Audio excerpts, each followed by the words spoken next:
بسم اللہ الرحمن الرحیم۔ السلام علیکم دوستو، الوداع ماہ رمضان کے ایسے اشعار جن میں کوئی شرعی خرابی نہ ہو، ان کا پڑھنا سننا جائز ہے، لیکن اس میں ثواب حاصل کرنے کے لیے اچھی نیت ضروری ہے، اور جتنی اچھی نیتیں زیادہ ہوں گی اتنا ثواب بھی زیادہ ملے گا۔ رمضان المبارک میں 12 حروف 12 اکچھر ہونے کی نسبت سے الوداع ماہ رمضان کے بارے میں 12 نیتیں۔ نمبر 1، الوداع ماہ رمضان پڑھ کر یا سن کر میں نصیحت اور سیکھ حاصل کروں گا۔ نمبر 2، اللہ اور اس کے رسول کی محبت اور رمضان المبارک مہینے کی چاہت اپنے دل میں بڑھاؤں گا۔ نمبر 3، اچھے کاموں کی چاہت حاصل کروں گا۔ نمبر 4، گناہوں سے بچنے کا ارادہ بناؤں گا۔ یہ نیتیں تبھی صحیح ہوں گی جب پڑھا جانے والا کلام شریعت کے مطابق ہو اور اس میں نصیحت وغیرہ بھی شامل ہو۔ نمبر 5، رمضان المبارک کی آخری گھڑی تک اللہ کی بارگاہ میں اپنی مغفرت بخشش کے لیے بار بار رونے اور گڑ گڑانے کی کوشش کرتا رہوں گا۔ ایک فرمان مصطفیٰ صلی اللہ تعالیٰ علیہ وآلہ وسلم یہ بھی ہے، محروم ہے وہ شخص جس نے رمضان کو پایا اور اس کی مغفرت نہ ہوئی، کہ جب اس کی رمضان میں مغفرت نہ ہوئی تو پھر کب ہوگی۔ نمبر 6، اس نیت سے الوداع ماہ رمضان کے اجتماع میں شامل ہوں گا کہ نیکیوں کا جذبہ بنا رہے بلکہ اور زیادہ بڑھے، کیونکہ مبارک رمضان کے مہینے میں اچھے لوگوں کے اندر نیک کام کرنے کا جذبہ بڑھ جاتا ہے۔ نمبر 7، بہت سے لوگ اللہ کے ڈر کی وجہ سے گناہوں سے رک جاتے ہیں، مگر افسوس جیسے ہی رمضان شریف ختم ہوتا ہے اچھے کاموں میں کمی آنے لگتی ہے اور نمازیوں کی تعداد بھی گھٹ جاتی ہے۔ مسجدیں سونی سونی نظر آنے لگتی ہیں۔ ان باتوں کو سوچ کر نہ صرف خود بے عملی یعنی اچھے کام چھوڑنے سے بچنے کی نیت کروں گا، بلکہ دوسروں کے بارے میں بھی دل میں دکھ محسوس کروں گا۔ درد اور نرمی کے ساتھ رمضان کو الوداع کہہ کر اپنے دل میں اللہ کا ڈر اور زیادہ بڑھاؤں گا۔ نمبر 8، اگلے سال رمضان ملنے کی تمنا اور اس میں خوب نیکیاں کرنے کی نیت کے ساتھ رو رو کر اس سال کے رمضان کو الوداع کہوں گا۔ نمبر 9، میں نیک لوگوں کی طرح بننے کی کوشش کروں گا، کیونکہ پہلے کے بزرگ اور دیندار لوگ رمضان کے جانے پر بہت غمگین ہو جاتے تھے۔ نمبر 10، اللہ سے ڈرنے والوں کے اجتماع کی برکتیں حاصل کروں گا۔ نمبر 11، میں اشعار کی شکل میں مانگی جانے والی دعاؤں میں شامل ہوں گا، کیونکہ الوداع کے کچھ اشعار اچھے کاموں کی سدھار، خاتمہ بالخیر اور مغفرت بخشش کی دعا پر آدھارت ہوتے ہیں۔ نمبر 12، اللہ اس کے رسول اور نیک کاموں کی محبت میں رونے کی کوشش کروں گا، کیونکہ الوداع پڑھنے اور سننے والوں کو عام طور پر اللہ، اس کے رسول اور مبارک رمضان کی محبت میں رونے کی سعادت نصیب ہوتی ہے۔ جو نیت کا علم رکھتا ہے وہ اور بھی اچھی نیتیں بڑھا سکتا ہے۔ حضرت مفتی احمد یار خان علیہ الرحمۃ الحنان حدیث پاک کے اس حصے جس کا ترجمہ ہے کہ رمضان کا مہینہ آ گیا ہے جو کہ بہت ہی بابرکت ہے، کے تحت کتاب میرات جلد 3 صفحہ 137 پر فرماتے ہیں، برکت کا مطلب ہے ٹھہر جانا، جم جانا، اس لیے اونٹوں کے باڑے کو مبارک الابل کہا جاتا ہے، کیونکہ وہاں اونٹ بیٹھتے اور بندھتے ہیں۔ اب جو بھلائی خیر آ کر ٹھہر جائے اور چلی نہ جائے اسے برکت کہتے ہیں، کیونکہ رمضان کے مہینے میں محسوس کی جانے والی حسی برکتیں بھی ہیں اور چھپی ہوئی غیبی برکتیں بھی، اس لیے اس مہینے کو ماہ مبارک کہا جاتا ہے۔ رمضان میں قدرتی طور پر مومنوں کے رزق میں برکت ہوتی ہے اور ہر نیکی کا ثواب 70 گنا یا اس سے بھی زیادہ ہے۔ اس حدیث سے معلوم ہوا کہ ماہ رمضان المبارک کی آمد یعنی آنے پر خوش ہونا، ایک دوسرے کو مبارکباد دینا سنت سے ثابت ہے، اور جس کی آمد یعنی آنے پر خوشی ہونی چاہیے اس کے جانے پر غم بھی ہونی چاہیے۔ دیکھو، نکاح ختم ہونے پر عورت کے لیے شرعاً غم ضروری ہے، اس لیے اکثر مسلمان جمعۃ الوداع کے دن غمگین ہوتے ہیں اور ان کی آنکھیں آنسوؤں سے بھری ہوتی ہیں۔ خطیب صاحبان مسجد کے امام اس دن کچھ وداعی کے جملے الوداع ماہ رمضان سے جڑے الفاظ کہتے ہیں، تاکہ مسلمان رمضان کی آخری گھڑیوں کی قدر کریں اور نیکیوں میں اور زیادہ کوشش کریں۔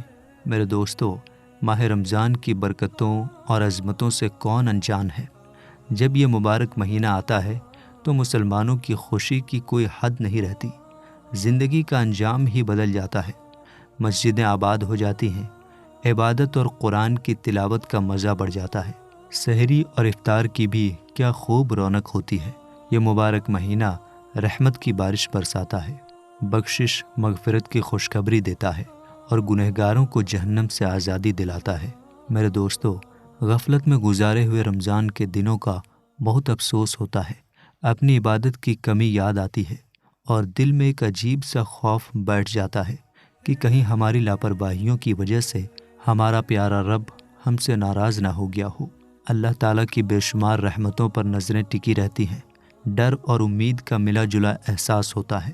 کبھی رحمتوں کی امید سے دل کی مرجھائی ہوئی کلی کھل اٹھتی ہے اور چہرے پر تازگی کے نشان دکھائی دینے لگتے ہیں، تو کبھی خدا کے خوف کا اثر بڑھ جاتا ہے، دل غم میں ڈوب جاتا ہے، چہرے پر اداسی چھا جاتی ہے اور آنکھوں سے آنسو بہنے لگتے ہیں۔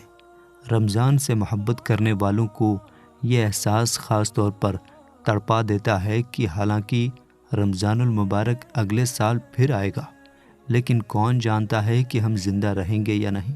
پہلے کے لوگ پورے سال رمضان کو یاد کرتے تھے۔ ایک بزرگ رحمۃ اللہ تعالی علیہ فرماتے ہیں، پہلے کے لوگ رمضان المبارک سے 6 مہینے پہلے رمضان پانے کی دعا کرتے تھے اور 6 مہینے بعد رمضان میں کی گئی عبادتوں کی قبولیت کی دعا کرتے تھے۔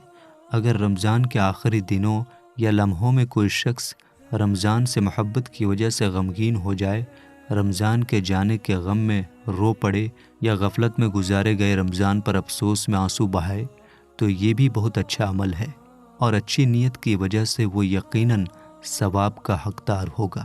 بے شک رمضان المبارک میں بے حساب گنہگار بخشے جاتے ہیں، لیکن ہمیں نہیں پتہ کہ ہمارے بارے میں کیا فیصلہ ہوا۔ یقیناً جو غافل مسلمان رمضان میں مغفرت بخشش سے محروم رہ گیا، وہ بہت زیادہ محروم ہوا۔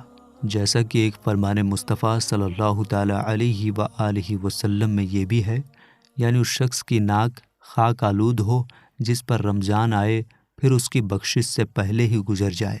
میرے دوستو، قریب 625 سال پہلے گزرے ہوئے قاہرہ مصر کے صوفی بزرگ جو مکہ مکرمہ میں رہتے تھے اور اسلام کا پیغام پہنچاتے تھے، سیدنا شیخ شعیب حریفیش رحمۃ اللہ تعالی علیہ فرماتے ہیں، اے لوگو، رمضان کی جدائی پر غمگین ہو جاؤ، کیونکہ یہ ایسا مہینہ ہے جس میں تمہیں اللہ کی رحمت کی بارش اور دعاؤں کی قبولیت کی سعادت خوش قسمتی ملتی ہے۔ سیدنا شیخ شعیب حریفیش رحمۃ اللہ تعالی علیہ فرماتے ہیں، میرے بھائیوں، رمضان کے روزے رکھنے اور اس کی راتوں میں عبادت کرنے کی چاہت کیوں نہ ہو؟ اس مبارک مہینے پر افسوس کیوں نہ کیا جائے جس میں بندوں کے تمام گناہ معاف کر دیے جاتے ہیں؟ اور اس بابرکت مہینے کی جدائی پر کیوں نہ رویا جائے جس کے جانے سے ڈھیر ساری نیکیاں کمانے کا موقع بھی چلا جاتا ہے؟ ایک بزرگ رحمۃ اللہ تعالی علیہ فرماتے ہیں کہ میں رمضان کے جمعۃ الوداع کے دن حضرت سیدنا منصور بن عمار علیہ رحمۃ اللہ الغفار کی محفل میں حاضر ہوا۔ آپ رحمۃ اللہ تعالی علیہ رمضان شریف کے روزوں کی خوبیاں، راتوں کی عبادت اور سچے دل سے عبادت کرنے والوں کے لیے تیار کیے گئے انعام کے بارے میں بیان فرما رہے تھے، اور یوں لگ رہا تھا جیسے آپ رحمۃ اللہ علیہ کے بیان کے اثر سے ٹھوس پتھروں سے آگ ظاہر ہو رہی ہے۔ بلا شبہ اللہ تعالیٰ کی قسم ایسا ہو سکتا ہے، کیونکہ ارشاد باری تعالیٰ ہے جس کا ترجمہ ہے، اور پتھروں میں تو کچھ وہ ہیں جن سے ندیاں بہہ نکلتی ہیں۔ لیکن آپ رحمۃ اللہ تعالیٰ علیہ کی محفل میں نہ کسی نے کوئی حرکت کی اور نہ ہی کسی نے اپنے گناہوں پر افسوس کا اظہار کیا۔ جب آپ رحمۃ اللہ تعالیٰ علیہ نے محفل کا یہ حال دیکھا تو فرمایا، اے لوگو، کیا اپنے گناہوں کو جان کر کوئی رونے والا نہیں؟ کیا یہ توبہ اور معافی مانگنے کا مہینہ نہیں؟ کیا یہ معافی اور بخشے جانے کا مہینہ نہیں؟ کیا اس برکت والے مہینے میں جنت کے دروازے نہیں کھولے جاتے؟ کیا اس میں جہنم کے دروازے بند نہیں کیے جاتے؟ کیا اس میں شیطانوں کو قید نہیں کیا جاتا؟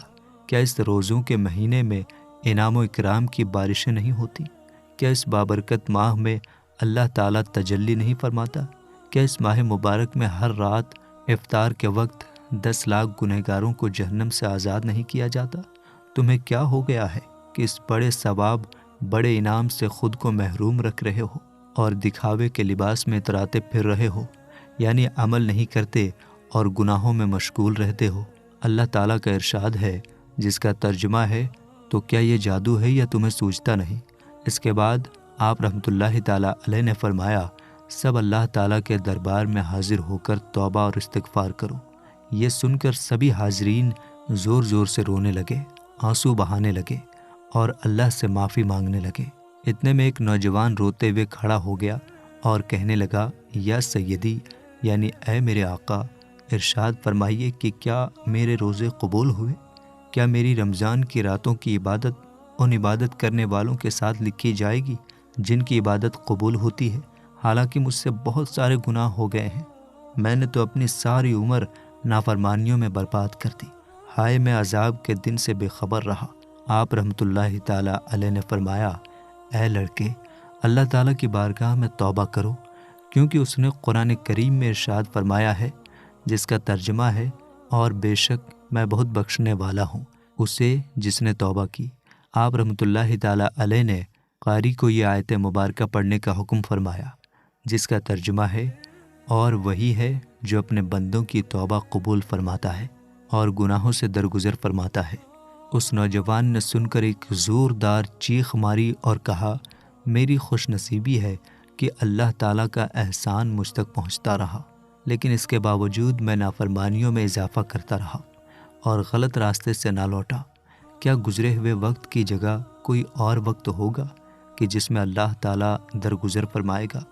پھر اس نے دوبارہ چیخ ماری اور اپنی جان آفرین کے سپرد کر دی، یعنی وفات پا گیا۔ یہ واقعہ نقل کرنے کے بعد کتاب کے لیکھک فرماتے ہیں، میرے بھائیوں، رمضان کے جانے پر کیوں نہ رویا جائے اور معافی و بخشش کے مہینے کے ودا ہونے پر کیوں نہ افسوس کیا جائے، اس مہینے کی جدائی پر کیوں نہ غم کیا جائے جس میں گنہگاروں کو جہنم سے آزادی ملتی ہے۔ رمضان کا مہینہ عبادتوں اور محنت میں گزارنے کے بعد آخری رات وفات پانے والی ایک نیک عورت کی کہانی سنیے اور اس میں سے اپنے لیے سبق کے موتی ڈھونڈیے۔ حضرت سیدنا محمد بن ابو فرج رحمۃ اللہ تعالیٰ علیہ فرماتے ہیں، مجھے رمضان المبارک میں ایک کنیز کی ضرورت پڑی جو ہمارے لیے کھانا تیار کر دے۔ میں نے بازار میں ایک کنیز دیکھی، اس کا چہرہ پیلا تھا، شریر کمزور تھا اور توچا سوکھی ہوئی تھی۔ مجھے اس پر ترس آیا، میں نے اسے خرید کر گھر لے آیا اور کہا، برتن لو اور رمضان المبارک کی ضروری چیزوں کی خریداری کے لیے میرے ساتھ بازار چلو۔ تو وہ کہنے لگی، اے میرے آقا، میں تو ایسے لوگوں کے پاس تھی جن کا سارا وقت جیسے رمضان ہی ہوا کرتا تھا، یعنی وہ لوگ رمضان کے فرض روزوں کے علاوہ نفل روزے بھی بہت رکھتے تھے اور دن رات عبادت میں لگے رہتے تھے۔ اس کی یہ بات سن کر میں نے اندازہ لگایا کہ یہ ضرور اللہ تعالیٰ کی نیک بندی ہوگی۔ ماشاء اللہ، رمضان المبارک میں وہ ساری رات عبادت کرتی رہی۔ جب آخری رات آئی تو میں نے اس سے کہا، عید کی ضروری چیزیں خریدنے کے لیے میرے ساتھ بازار چلو۔ تو وہ پوچھنے لگی، اے میرے آقا، عام لوگوں کی ضروریات خریدیں گے یا خاص لوگوں کی؟ میں نے اس سے کہا، اپنی بات صاف کرو۔ تو وہ کہنے لگی، عام لوگوں کی ضروریات تو عید کے مشہور کھانے ہیں، جبکہ خاص لوگوں کی ضروریات مخلوق سے کنارہ کش ہونا، عبادت کے لیے فارغ ہونا، نوافل کے ذریعے اللہ تعالیٰ کا قرب حاصل کرنا اور اس کی بارگاہ میں عز و انکساری کا اظہار کرنا ہے۔ یہ سن کر میں نے کہا، میری مراد کھانے کی ضروری چیزیں ہیں۔ اس نے پھر پوچھا، کون سا کھانا، جو جسموں کی غذا ہے وہ یا دلوں کی؟ تو میں نے کہا، اپنی بات صاف کرو۔ تو اس نے مجھے بتایا، جسموں کی غذا تو کھانا پینا ہے، جبکہ دلوں کی غذا گناہ چھوڑنا اور اپنے عیوب دور کرنا، محبوب کے دیدار سے لطف اندوز ہونا اور مقصود کے حصول یعنی مراد پوری ہونے پر راضی ہونا ہے۔ لیکن یہ چیزیں حاصل کرنے کے لیے خشوع، پرہیزگاری، ترک تکبر، مالک و مولا کی طرف رجوع اور ظاہر و باطن میں صرف اسی پر بھروسہ کرنا ہے۔ پھر وہ کنیز نماز کے لیے کھڑی ہو گئی۔ اس نے پہلی رکعت میں پوری سورۃ البقرہ پڑھی، پھر سورہ آل عمران شروع کر دی، پھر ایک سورت ختم کر کے دوسری سورت شروع کرتی رہی، یہاں تک کہ سورہ ابراہیم کی آیت نمبر 17 پر پہنچ گئی، جس کا ترجمہ ہے بمشکل اس کا تھوڑا تھوڑا گھونٹ لے گا اور گلے سے نیچے اتارنے کی امید نہ ہوگی، اور اسے ہر طرف سے موت آئے گی اور مرے گا نہیں، اور اس کے پیچھے ایک گاڑھا عذاب۔ پھر وہ روتی ہوئی اسی آیت کو دہراتی رہی یہاں تک کہ بے ہوش ہو کر زمین پر گر پڑی۔ جب میں نے اسے ہلایا جلایا تو اس کی روح کب سے ان سوری سے پرواز کر چکی تھی۔ اللہ رب العزت کی اس پر رحمت ہو اور اس کے صدقے ہماری بے حساب مغفرت ہو۔ حضرت علامہ مولانا مفتی سید محمد نعیم الدین مراد آبادی رحمۃ اللہ علیہ سے الوداع ماہ رمضان پڑھنے کے بارے میں سوال ہوا، جس کا جواب آپ نے بہت ہی خوبصورت طریقے سے دیا۔ سوال یہ ہے، رمضان المبارک کے آخری جمعے کو خطبۃ الوداع پڑھا جاتا ہے، جس میں رمضان المبارک کی خوبیاں اور برکتیں بیان کی جاتی ہیں، ساتھ ہی اس برکت والے مہینے کے جانے اور اس میں نیکیوں و بھلائیوں کا خزانہ جمع نہ کرنے پر افسوس اور پچھتاوا جتایا جاتا ہے۔ لوگوں کو آگے کے لیے نیک کاموں کی ترغیب دی جاتی ہے اور باقی بچے رمضان کے دنوں میں خوب عبادت کرنے کا جذبہ پیدا کیا جاتا ہے۔ مسلمان اس خطبے کو سن کر بہت روتے ہیں، اپنے گناہوں سے توبہ اور استغفار کرتے ہیں اور آگے کے لیے نیکی کا ارادہ کرتے ہیں۔ کیا یہ کام جائز ہے یا نہیں؟ کیونکہ کچھ لوگ الوداع پڑھنے سے منع کرتے ہیں۔ صدر الافاضل حضرت علامہ مولانا سید محمد نعیم الدین مراد آبادی رحمۃ اللہ علیہ نے اس خطبے سے منع کرنے والوں کے اعتراض کا جواب دیا کہ منع کرنے والوں کے پاس اسے روکنے کی کوئی شرعی دلیل نہیں ہے، نہ ہی وہ کوئی حدیث یا فقہ کی بات پیش کر سکتے ہیں جو یہ ثابت کرے کہ یہ جائز نہیں۔ لیکن ایسے لوگوں کا طریقہ یہی ہے کہ وہ اپنی نجی رائے اور خیال کو دین میں شامل کر لیتے ہیں اور اپنے من سے جس چیز کو چاہیں اسے ناجائز قرار دے دیتے ہیں۔ آپ رحمۃ اللہ علیہ آگے فرماتے ہیں، خطبۃ الوداع آخر کیسے ناجائز ہو گیا؟ خطبے میں جو چیزیں شریعت کے مطابق چاہیے ہوتی ہیں، ان میں سے کون سی اس میں نہیں ملتی، یا کون سا ایسا کام اس میں شامل ہے جسے اسلام نے منع کیا ہو؟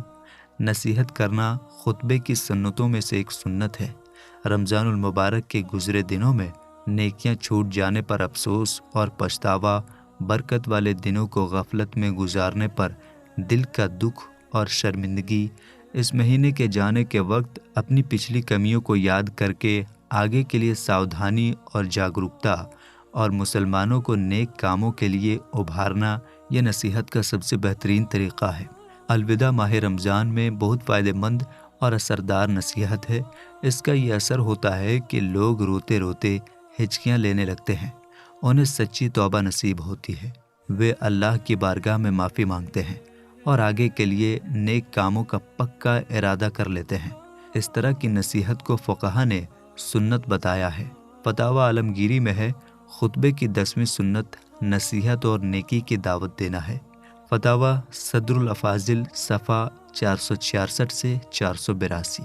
تو میرے دوستو، ہم یہ امید کرتے ہیں کہ آپ کو آج کی ہماری یہ ویڈیو بہت ہی پسند آئی ہوگی۔ ویڈیو پسند آنے کی صورت میں لائک اور شیئر کیجیے۔ ملیں گے انشاءاللہ تعالیٰ ایک نئی ویڈیو میں۔ السلام علیکم، اللہ حافظ۔